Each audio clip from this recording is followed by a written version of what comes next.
Dès que la route s'élève, il a des envies d'envol. Même avec une pancarte dans le dos, Esteban Chavez n'a pas hésité à passer à l'attaque, au pied de la côte finale. Fulgurant, le lutin colombien et ses 55 kilos laisse d'abord le peloton sans réaction. Virevoltant, il rejoint rapidement le dernier rescapé de l'échappée du jour. Résistant, il s'offre sa deuxième victoire d'étape, la troisième pour l'équipe Orica Green Edge, le tout en reprenant la tunique rouge des épaules de Tom Dumoulin.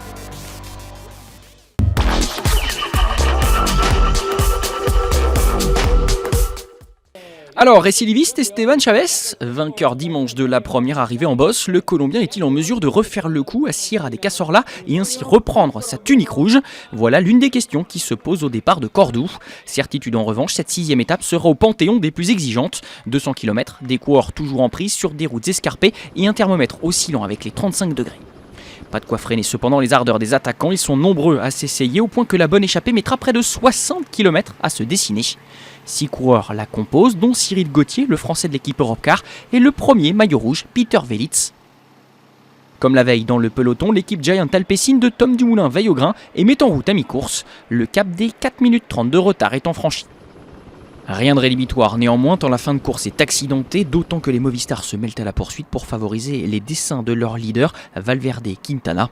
Après une première difficulté classée en 3e catégorie qui a marqué les corps, les fuyards n'ont plus qu'une minute d'avance à 15 km du but. Un retour du peloton paraît inéluctable, sauf pour Stephen Cummings qui choisit de lâcher ses compagnons d'infortune pour une folie en solitaire. Mais le Britannique de la MTN Kubeka sera repris à 2 km du but par Esteban Chavez, l'ancien maillot rouge, et le premier à passer à l'offensive devant un peloton où aucune tête ne dépasse. Si Tom Dumoulin va partir en contre pour essayer de sauver son maillot rouge, il ne pourra rien face au rythme de Chavez qui double la mise dans cette 70e Vuelta.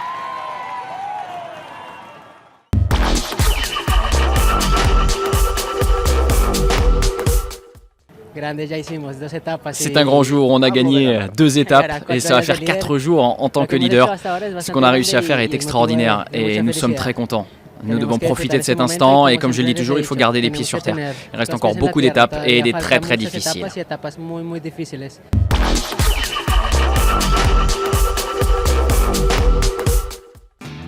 Pas de hasard, 7 des 10 premiers de l'étape étaient déjà dans le top 10 dimanche pour la première arrivée en côte.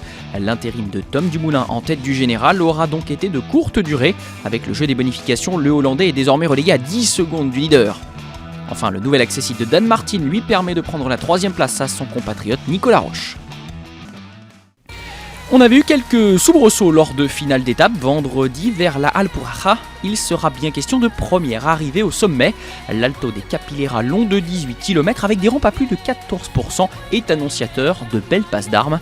Lové qui plus est dans les paysages singuliers d'une Andalousie tantôt verdoyante, tantôt minérale.